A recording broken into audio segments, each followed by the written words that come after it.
En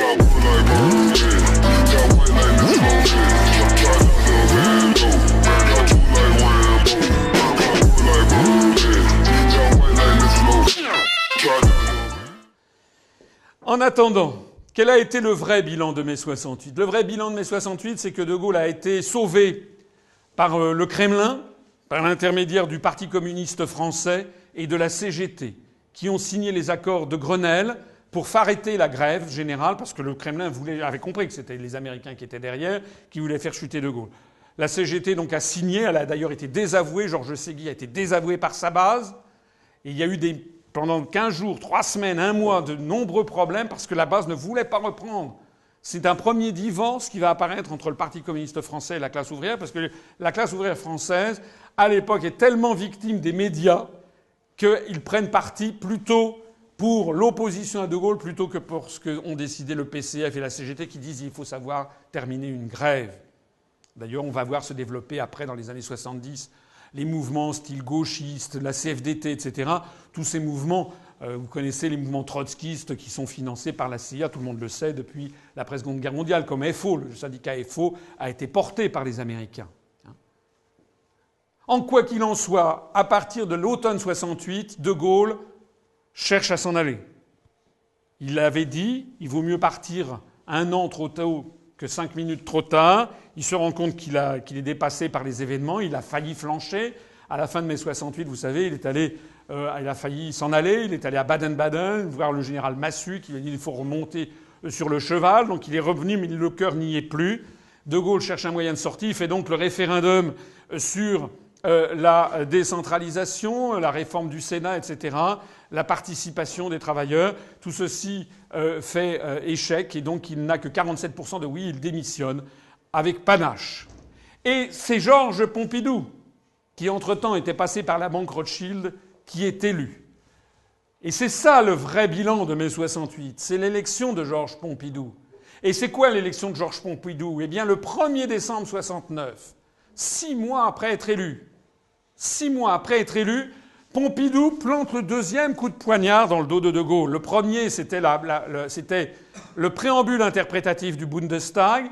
Le 2e, c'est De Gaulle qui va au sommet européen de La Haye le 1er décembre 69 et qui dit « Les demandes d'adhésion à la CE de la Grande-Bretagne et de 3 autres pays, les 3 autres pays, c'est Danemark, Irlande et Norvège, doivent être abordées dans un esprit positif. » C'est-à-dire que Pompidou enterre en fait le 2e élément fondamental que De Gaulle avait voulu apporter pour faire une Europe européenne.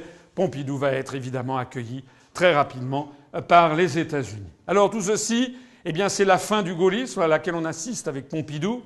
Je ne parle même pas des autres. Mais tout ceci pour faire un bilan qui façonne l'opinion publique en France. L'audience moyenne de la télévision en France, c'est 3h30 par jour, 4h15 le dimanche. Selon les sources Médiamétrie, ça fait plus de 1200 heures par an. Et maintenant, nous sommes entrés dans un univers qui est celui-ci, que vous connaissez bien d'ailleurs. C'est l'univers où la population française est placée dans un état d'hypnotisme. C'est-à-dire que désormais, il n'y a plus de discours politiques qui tiennent. Il n'y a plus de raisonnement politique qui tienne. Maintenant, nous avons une population qui est complètement hypnotisée par un petit écran qui fait passer des messages subliminaux, vous le voyez d'ailleurs, où l'on traite de tout sauf des vrais problèmes. On le voit d'ailleurs, quelle place est laissée aux questions essentielles sur l'avenir de la France. Qui vous parle comme je vous ai parlé ? Qui vous présente notre histoire récente ? Qui vous présente la stratégie de domination américaine sur l'Europe et sur la France ? Qui vous parle de ce que la France a été un très grand État, une grande puissance indépendante et souveraine ? Qui est-ce qui vous en parle encore ? La place laissée aux questions essentielles sur l'avenir de la France, aucune. Alors pourquoi aucune ? Eh bien aucune parce que tout simplement, les médias sont détenus par quelques intérêts très circonscrits. TF1, par exemple, est possédé par Bouygues. Alors on entend les gens de gauche dire « Ah, on voit Sarkozy sur TF1 parce que Sarkozy est l'ami de Bouygues. » Mais ne vous inquiétez pas, Sarkozy est l'ami de Bouygues, mais Bouygues, il est l'ami aussi de François Hollande, de Moscovici, il est l'ami de tout le monde. Le problème, il n'est pas là. Le problème, c'est que le Bouygues est possédé à hauteur de 20% de son capital par Capital Research and Management American Funds, qui est un fonds de pension qui gère notamment les pensions, les retraites des fonctionnaires de Californie. Et donc, TF1 jamais ne peut relayer le type d'information que je vous donne. De la même façon, le groupe Lagardère, qui possède Europe 1, qui possède Paris Match, qui possède Aujourd'hui, qui possède le Journal du Dimanche, qui possède une partie du journal Le Monde, qui possède une partie des NMPP, les nouvelles messageries de la presse parisienne, qui permettent de monter ou de tuer un journal. Il suffit de le mettre en devanture ou de le retirer de la devanture. Si vous retirez un journal de la devanture, il ne se vend pratiquement plus. Il perd 95% de ses ventes s'il n'est plus en devanture.